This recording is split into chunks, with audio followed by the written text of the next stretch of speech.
And we are live on Voice of the Cape Facebook and YouTube platforms for the Voice of the Cape Matric Revision session. And today we are covering the subject of tourism, and we'll be learning about healthcare and tourist attractions in terms of how to answer these types of questions.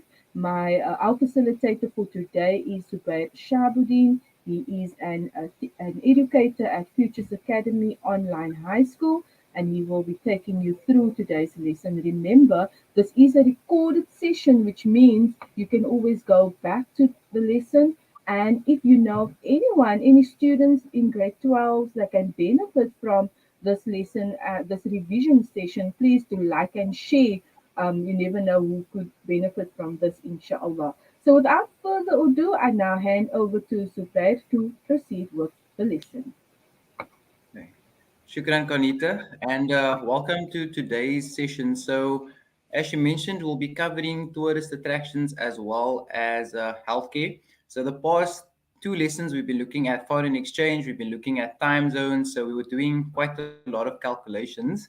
So, in today's lesson, we'll be looking more at the theory that you will find in the tourism paper. Okay, so the purpose of the session is to revise on tourist attractions and healthcare.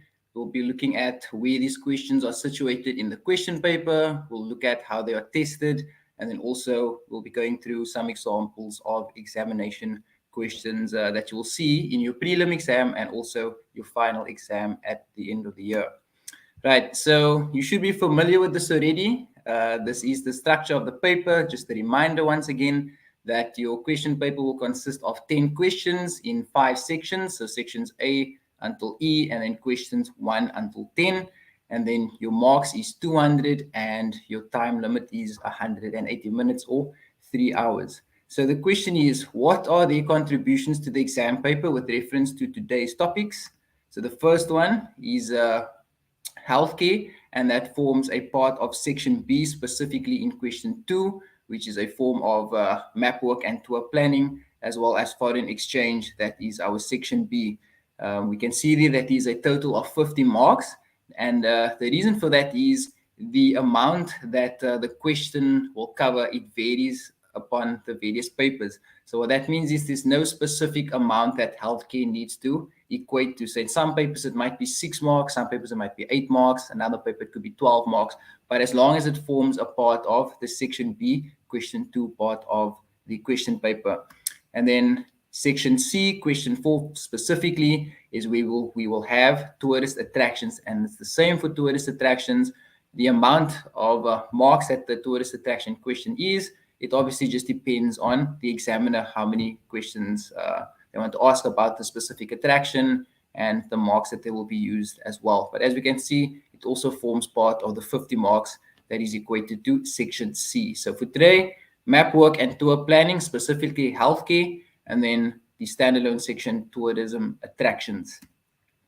So here's just a picture of some of the tourist attractions that you need to study for this year. Okay, so it's a very nice part of the work because it always wants me, to get excited and travel and things like that. Something on the side with my colleagues in Baloa that I work with.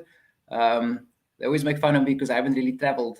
I teach tourism, but I haven't really traveled. So they're always going on with me because, I teach a subject and I always get excited when it comes to tourist attractions, but I haven't actually traveled. So perhaps that's why I'm, more excited when it comes to this particular section. So if anybody wants to take me with on like a 2 something, I'm more than willing to go with. Anyway, let's get back to it. Right. So which ones to study for 2022, right? So what happened was there was about 40 icons that needed to be studied over a period of time. So what the department has done is they decided to split it into a 3-year period. So there was 2021 icons, there was 2022 icons, and there's 2023 icons as well. So for this year, 2022, there are 14 icons that you need to study. So these are the only 14 that you need to study for this year. Okay. So we have Israel, we have Greece, India, Turkey, we have France, Japan, Jordan, Nepal, Saudi Arabia, Switzerland, and the Netherlands. Okay. So a reminder, these are the only 14 icons that you need to study for this year, for 2022. Right. So when it comes to the tourist attractions, there's also just something that I need to, I'm actually going to go back one slide, that I need to emphasize is that when you are studying from a past paper, so whether it be a 2021 paper or a 2020 paper or 2019, whatever the case may be, the only section of the past paper that you can't actually study would be the tourist attractions. Okay, so if you want to do a 2021 revision paper, you can answer all the questions there except for the tourist attractions question. Why? Because remember, as I mentioned earlier, the 2021 attractions or icons are different to the ones being studied in 2022. Okay, so the only place you'll really get tested on 2022's icons is in your September prelim paper, and then those same icons are the ones that is tested in the final paper at the end of the year. Okay, so what is the key to doing well in this section? Okay, how do we do well in this particular section? Because you're looking at theory, right? So you might be asking yourself, I just have to go through it, memorize it and then rewrite it. That is true to an extent, but there's a method to how we can actually go about this. Certain things that we can learn instead of just looking at everything and then just hoping that we remember it when we find ourselves facing the question in the exam. Right. So the first thing is identification. Okay. So going back, you would see there are pictures of various tourist attractions, right? So you need to be able to identify these icons for this year according to a picture and location. Okay, and by location, I mean country and city, right? So going back over here, we can see we have the country, and then we have, in some cases, they'll give us the city as well. But in most cases for this one, they've just given us the country, okay? So sometimes they might ask you the city, but in most cases, as we can see here, they are just giving us the country. So we don't have to worry about the city in this case. Just take a special note here with regards to France. We have two icons in France, okay? We have the Eiffel Tower and we have the French Riviera as well, okay? All other places, we only have one icon, and then Israel as well. We have the Dome of the Rock, the Wailing Wall as well, okay? But all other ones is just one icon in that particular country. Right, and then secondly, in terms of our keys to success, it's 1 to 2 facts about each attraction. That's all. And I said that it's very simple, right? So what you need to do is you must be able to identify it according to a picture and its location. So either they'll give you a picture or they will give you the attraction and you need to say which country it's from. I don't think they're going to mention city, so it's fine. We can ignore that part. We can just look at country for now. Right, and then 1 to 2 facts about each attraction. Okay, so the 1 to 2 facts comes into the party that it's 2 marks. So sometimes they'll give you 1 mark per fact, right? So that is why you'll need 2 facts, or they can be nice and they can give you 2 marks for a fact. Okay, so in case they're they're not as generous with marks, we rather want students to study at least 2 facts about the attraction so that you do get those 2 marks and you don't lose out if they do give you only 1 mark for each of the facts that you're presenting. Right. So then remember, and this is very, very important, my students, if you guys are watching this, you would have heard me mention this throughout the year, and especially when we covered this particular section, is that the full name of the attraction must be used. Okay, so no half names or nicknames or things like that. It is the name of a place, right? So the full name of the attraction must be used. For example, if we're speaking about the Eiffel Tower, right? You cannot just write Eiffel, or you can't just write Paris Tower or something like that. The full name is the Eiffel Tower. So that actual full name needs to be written down. Why? Because these are official registered names. Okay, these are official icons of the world. They have official registered names. So just like your name and your surname, you want to be called or be referred to by your name and your surname, your full name and your surname. It is the same for these icons as well. And then ensure that you know how to spell them. Okay. Some cases they are very strict with regards to spelling because, like I said, it is the name of something. So you need to please ensure that you know how to spell it. Okay. So just going back quickly, things like the Parthenon. What else maybe looks a bit difficult to spell? French Riviera, Eiffel Tower. Please ensure that you know how to spell them. Okay, there's only 14 that you need to know. right? So please make sure that you also know how to spell them. It's very important that you're able to spell them correctly as well. Okay, again, it is very, very important because these are official registered names, so spelling is of utmost importance as well. Right. So let's look at the scenario. Okay. This is a typical section C tourism attractions question 4 that you will get. Right. So this was taken from Furtures Academy, which is where I work. This was our prelim paper for grade 12, September. Right. And as I said again, you can only find these questions for this year in a prelim paper. Okay, so you can't study 2021's exam because the tourist attractions will be different. Okay, so you need to use a 2022 exam paper such as your prelim as preparation for the final exam. Okay, so this is a typical type of tourism attractions question that we will have. Okay, so on the left over there you will see that they've given us a map, right? It's a map of the world. So there's Africa's not there, but we have Asia and we have Europe as well, right? So they give us A, B, C, D, and E, and then on the right they have some information that is given to us and some information that was omitted, right? So if you're looking at A, right now, this graphic that's on the left, you might be like, okay, is it Asia? Is it Europe? In order to understand what we're looking at, you just have to look at the locations that are on the right. So you can see there's Turkey, there's France. So we're very much looking at Europe, and we could be looking at Asia as well. We don't know, but this is just to give us some sort of a visual indication of the areas that we're looking at.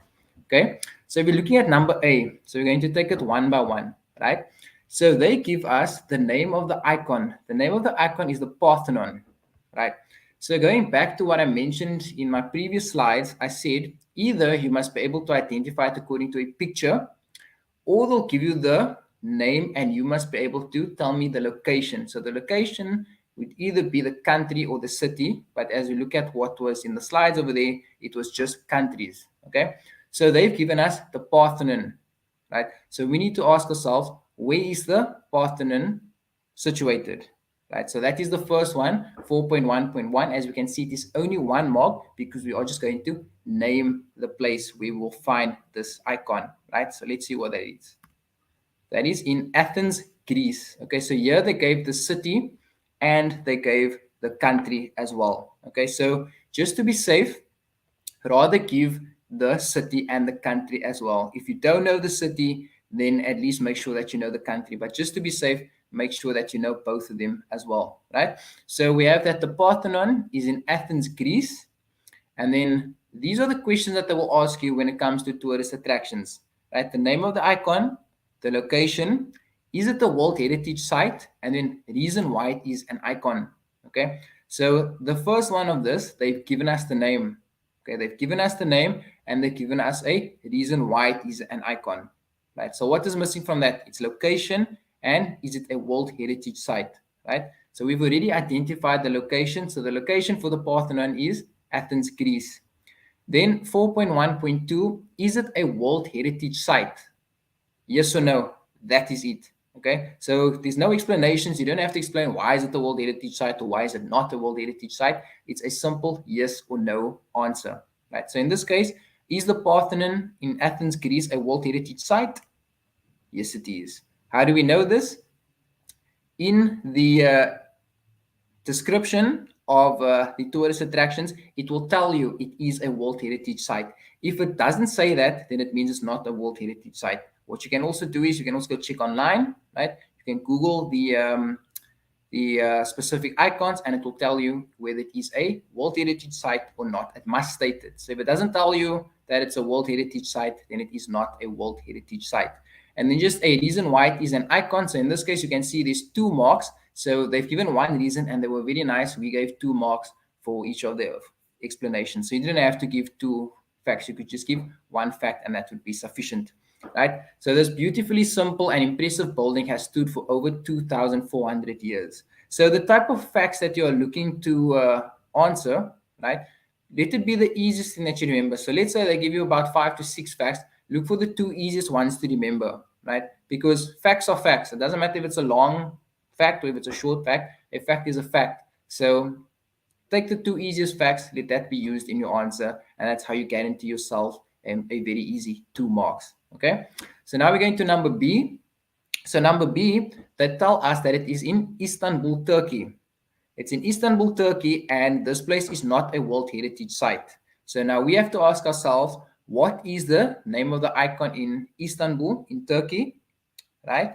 And then once we've identified it, what is the relevant reason why it is an icon? Okay, so the advantage of this is, in most cases, from the 14 icons that you need to learn for this year, most of them only have one attraction per country. Okay, so in terms of Turkey, Turkey just has one that you need to know for this year. So you don't have to think, is it this one, is it this one? Turkey has three. Which of the three is it? Right? You don't have to worry about that because Turkey just has one icon. So if you are able to identify which one Turkey has, then you're able to answer this question. So 4.1.3, the icon that is in Turkey, that is the blue mosque, right? The blue mosque, that is the icon that we'll find in Turkey. Is it a World Heritage Site? No, it is not. Okay. And what is the reason why it is an icon?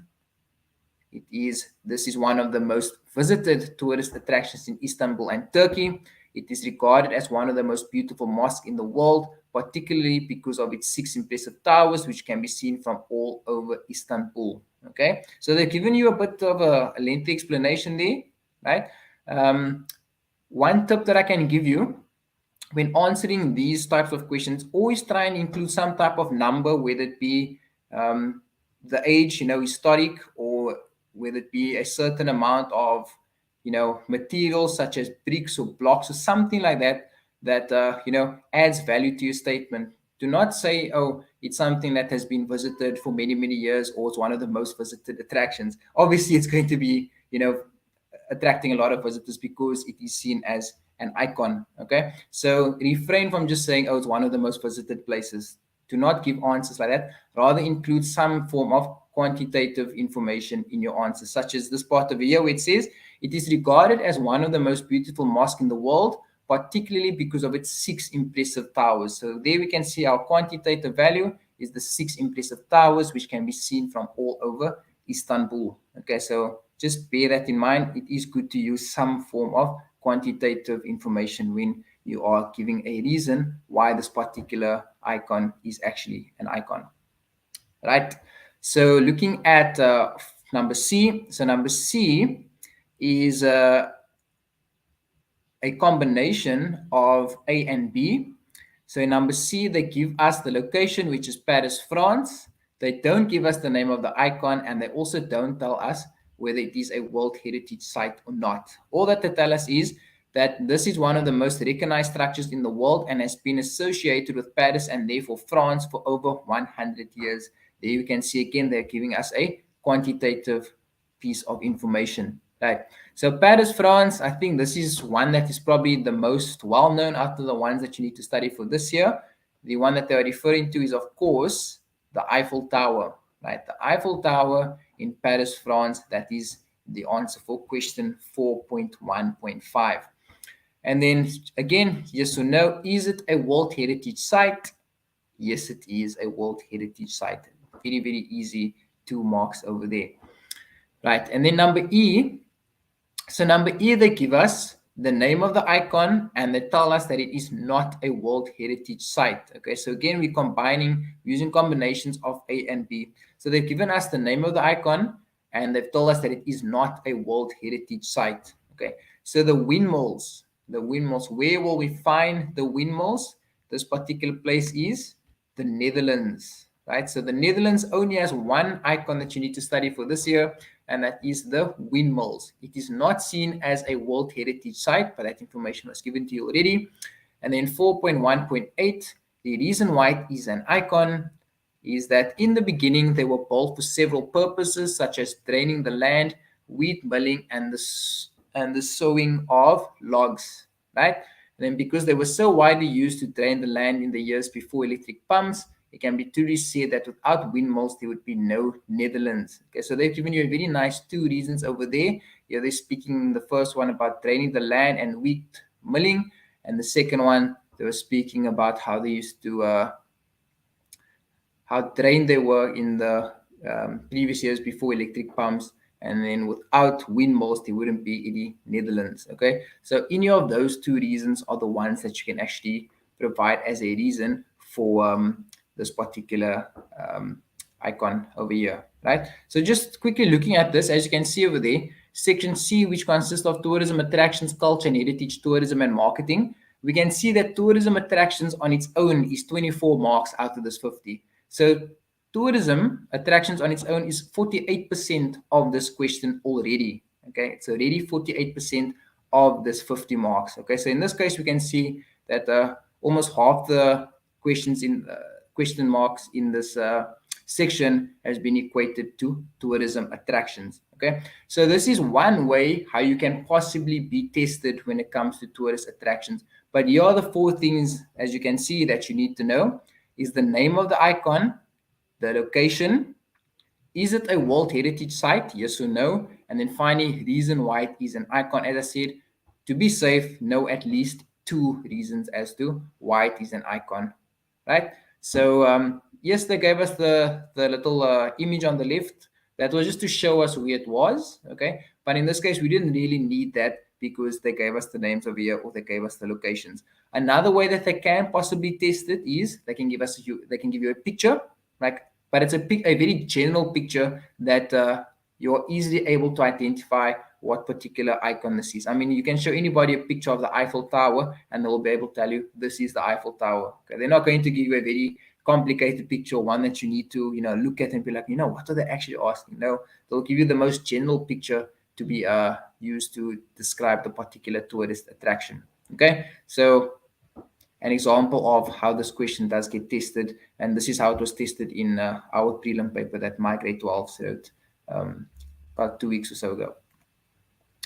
Right, and furthermore, there is some comprehension in the way that the question can be asked as well. Okay, so in this case, in 4.2, they'll give you a little extract, and then they will ask you questions about it. Right, now some of the questions you will require to read the extract and then get answers from it.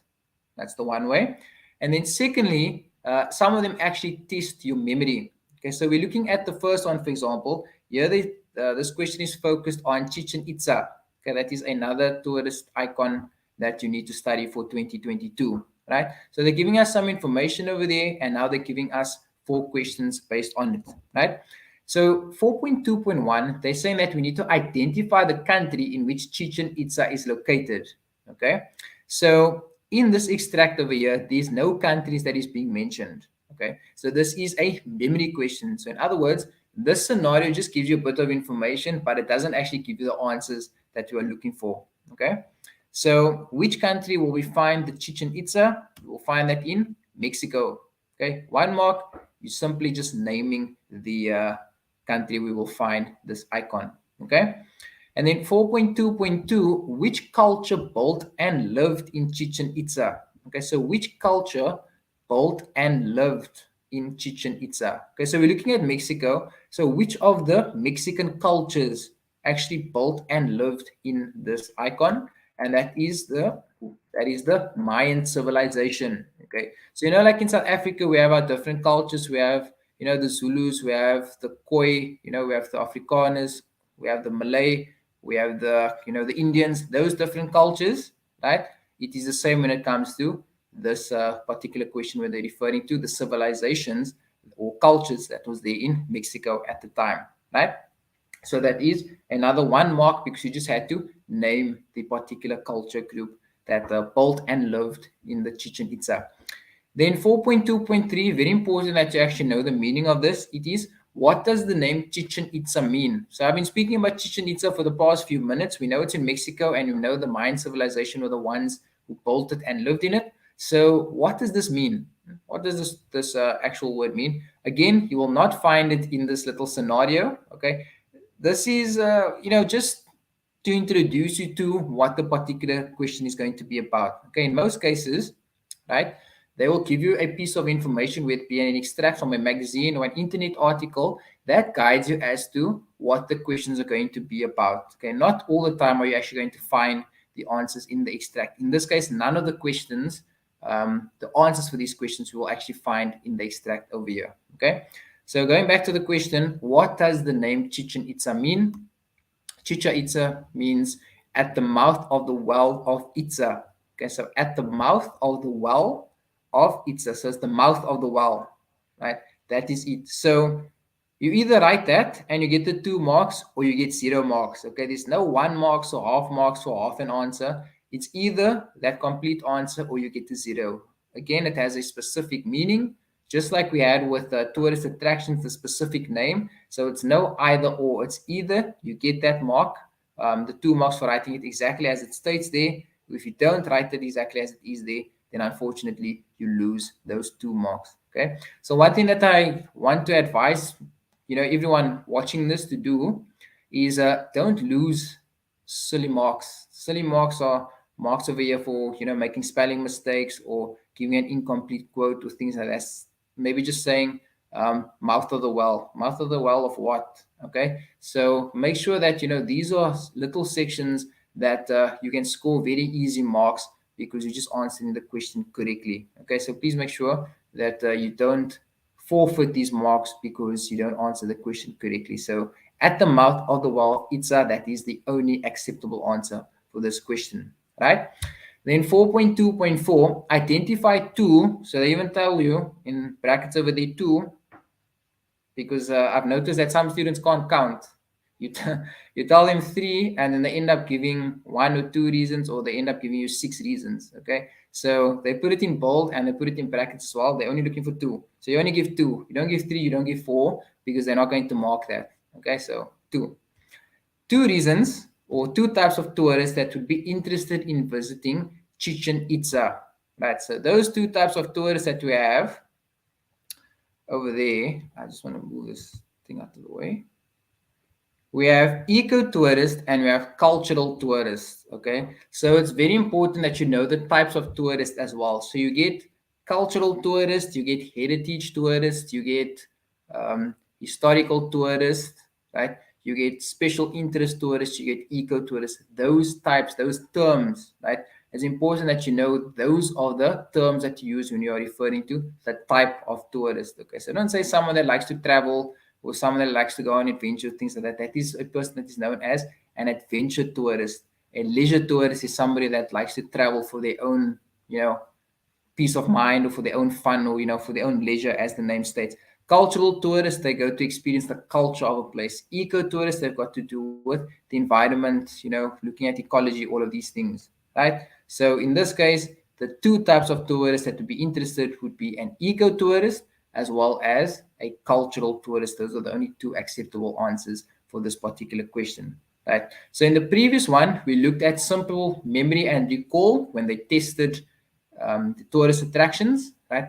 In this case, they're also testing the tourist attractions, but they're using more of a comprehension-based approach. But unfortunately, none of the answers that you would actually find for this question is in the extract, but the extract does guide you as to what the specific question will be based about and which of the icons we'll be focusing on. So we looked at 2 ways that tourist attractions does get tested in the exam.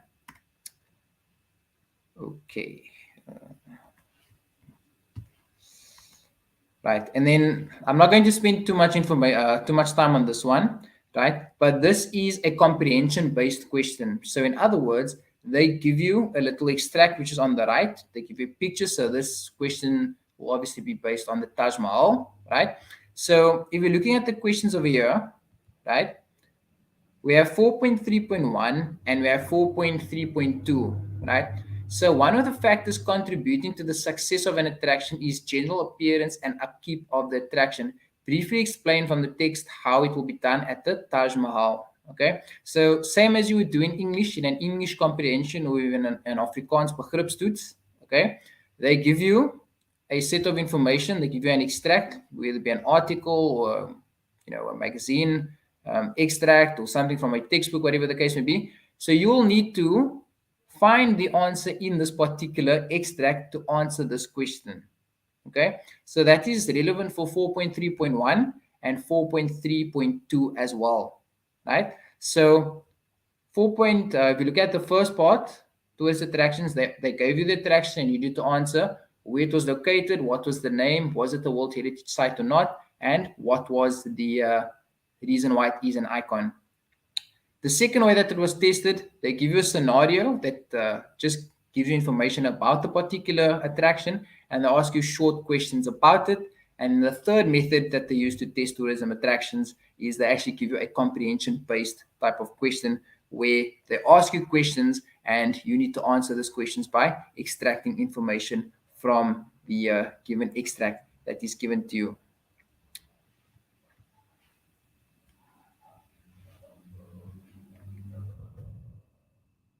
So very important that you just keep that in mind.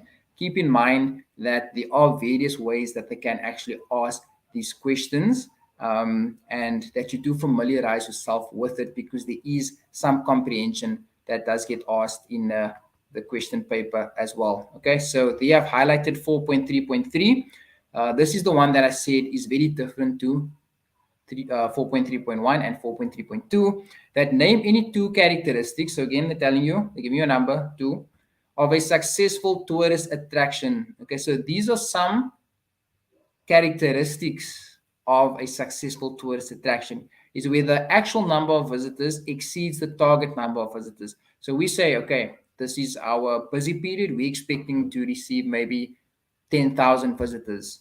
But in reality, we're actually getting 20,000 visitors. So our actual number of visitors is exceeding the target number of visitors that we're having. We assumed, 10,000 will come, but we actually have 20,000 that are visiting. So it is exceeding our expectations. Repeat visits. Obviously, if people go back to a place, it means that it is successful. It's the same like when you go shopping, right? Maybe you go to Nike or you go to Adidas, right? You buy something there, and you enjoyed your experience there, so you go back to the store. You go and buy more things, or maybe you go karting, right? You go karting with your friends, and it was such a nice experience. You want to go there again, and you continuously go there because you enjoyed it so much. That is then a successful tourist attraction. Then the income generated exceeds target figures. So simply means the amount of money that we've accumulated at this place is much higher than the initial target figures that we set for ourselves. Then there's a positive impact on the local community, and there's a positive impact on the local environment. Okay, so any of these, it's best to study these ones, because these are general reasons that you can use for any type of question that they ask you.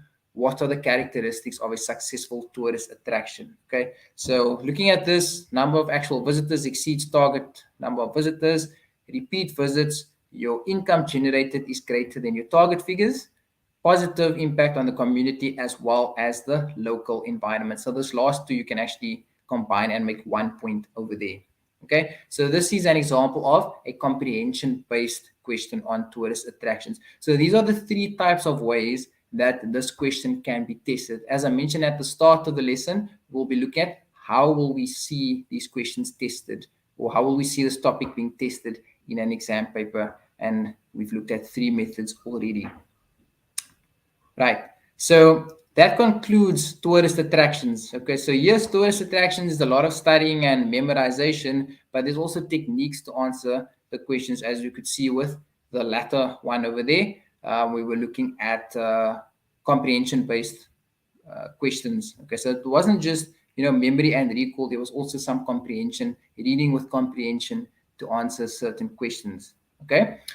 Then the second topic that we're looking at in this week's lesson is healthcare. Okay, we're looking at healthcare, everything that is healthcare with regards to tourism, right? And as I mentioned at the start of the lesson, we'll find these healthcare questions somewhere within section B in the question 2 part of that section. Okay, so I have COVID-19, I have vaccinations, I have travel documents needed, and I have safety precautions. These are all the things that are associated with healthcare. Okay, so the reason I brought up COVID-19 is because COVID-19 has been in all the papers. If you look at, your PET, if you look at your data handling, your skills assessment, those of you that did tourism last as well, COVID-19 was always around. Okay, and I'm not going to predict, but you might find that COVID will also be in your final paper. My students are tired of hearing about COVID-19 because they come to me and they ask me, so why is COVID-19 always in our papers? Like, can't you ask us something else? So I told him COVID-19 is relevant. Okay, we try and make the subject as relevant as possible. We try and use things that are newsworthy. Obviously, COVID-19 is newsworthy. That is why we're using COVID-19. Okay. Another thing that is also newsworthy is load shedding. Currently, where I'm sitting at our Lansdowne campus, there's load shedding here. Okay, fortunately, it's not impacting me at the moment because my laptop was charged and things like that. But load shedding is also something that we are finding ourselves dealing with, and it's quite a big thing. So, you will always find a relevant topic that is presented in your paper. So, COVID-19 will probably be in your paper as well. Okay, then I had vaccinations. These are with regards to traveling, travel documents needed, which documents do you actually need to travel, and finally, safety precautions.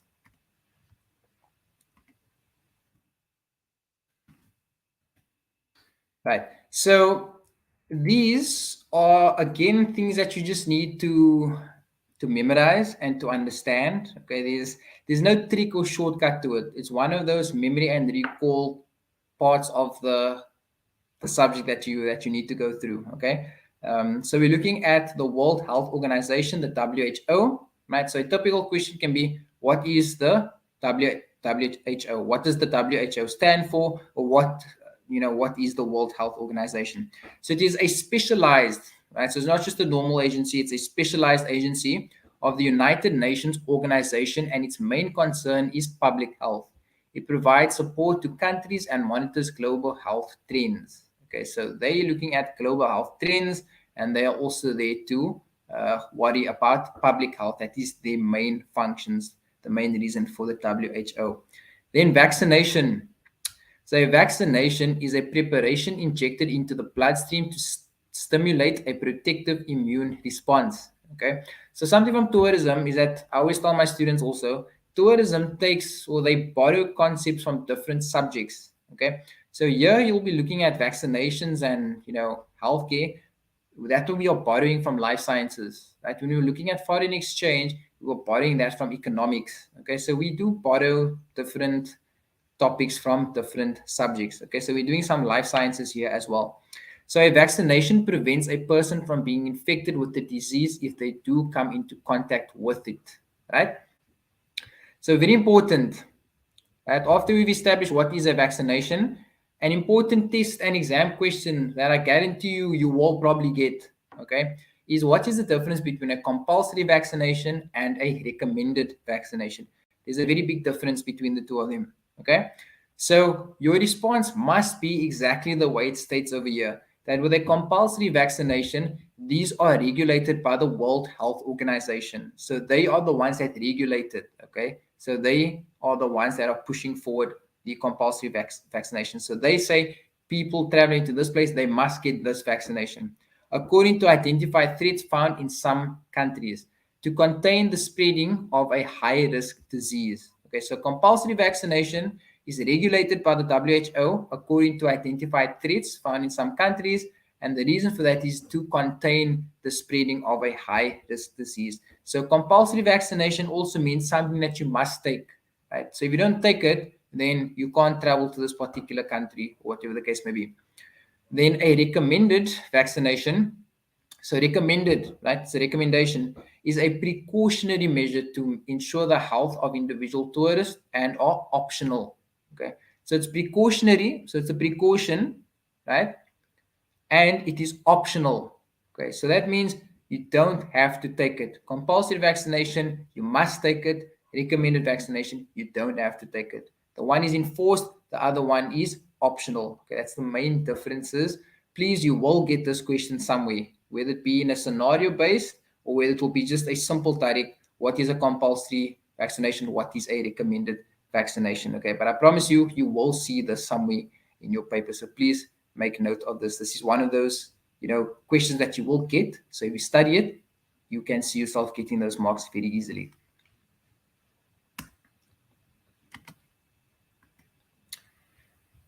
Okay, so some more concepts over here. So when they're looking at travel documents, right? When they're looking at travel documents, and we'll end off by looking at how this was tested in our prelim paper that my students wrote. We have valid passport, we have visa, we have health certificate, and we have the international driver's permit. So, a valid passport is a document issued by a national government that certifies the identity, the name, the date of birth, gender and place of birth, and nationality of its holder. So, for those of you that have traveled that have passports, your passport will contain all of these things. So, it's basically the South African government certifying that you are who you were born on this date, this is your gender, this is your place of birth, and you are a citizen of this particular country. Then a visa is a stamp endorsed in the applicant's passport, giving the holder permission to travel to, enter, transit, or remain in a foreign country, right? So that means to remain in a foreign country, to just stay there for a period of time, or to travel to, or to just enter. That is what a visa is used for, right? And then health certificate. A health certificate is a statement signed by a healthcare provider, such as a doctor, that proves the health of the bearer of the certificate. The health certificate is a booklet that travelers must produce as proof that they have had the necessary vaccinations required to enter a country. So when we're speaking about compulsory vaccinations, so things such as malaria, perhaps that is a compulsory vaccination when you're traveling to Mozambique or to Botswana, for example, then you must have the health certificate with you as well that the doctor has signed that states that you have received the relevant vaccination, the compulsory vaccination for this particular disease that has been that is there. Okay, so very important that you must have that if you are traveling to a country where a health certificate is required and a compulsory vaccination is needed as well. And then finally, we have the IDP, which is the International Driver's Permit. So permits a tourist to drive in a foreign country. So don't confuse this with an international driver's license, okay? The international driver's permit means it allows you, right? It doesn't give you the right to go and drive anywhere in the world. It just allows you to drive in that country for the period that you're there. It's like a permit, okay? It has a start and it has an end period, right? They are permitting you, they are allowing you to drive in that country. So it provides important information to validate the South African driver's license in many different languages. Car rental companies often request a valid IDP when driving abroad. Right. Now, valid. We're speaking about Zubair, Zubair, sorry to interrupt your lesson, but we really have actually run out of time for oh, today's session. So you could maybe cover that in the next lesson, inshallah, as yeah, we need to wrap up today's session, inshallah. I want to say shukran to you for the lesson delivered today, and I trust that it will be of benefit to our students who are preparing for the exams, inshallah. Afwan, no Okay. problem. Yeah, I've covered most of what I actually wanted to go through, the important part. So that's all good. So to you, the viewer, for joining us, thank you. Do like and share the session. It is recorded. We look forward to having Zubair back with us again soon, inshallah. For now, we greet you and bid you farewell. Assalamu alaikum wa rahmatullahi wa barakatuh.